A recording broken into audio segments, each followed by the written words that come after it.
Hello everyone and welcome back to another Gameplay Classic tutorial.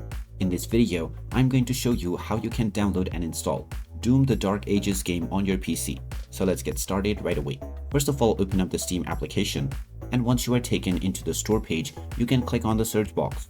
And now just type in Doom: The Dark Ages to begin your search. Once you find the game, you can click on it, and this will take you into the game page after you confirm your age.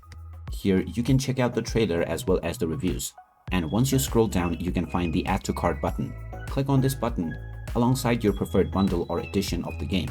You can then click on View My Cart in order to continue towards your payment. Now you can use your Steam Wallet balance or one of the payment methods from the drop-down menu. After choosing one, fill up all of the credentials of your chosen payment method, and as soon as you complete your transaction, the game will be added to your library. You can then choose your install location and complete the installation of the game in just a few clicks. Once that is done, you can start enjoying Doom: The Dark Ages game on your device. So there you have it. That is how easy it is to download and install Doom: The Dark Ages game on your PC. If you find this video helpful, don't forget to hit that like button and subscribe to our channel for more useful tips and tutorials.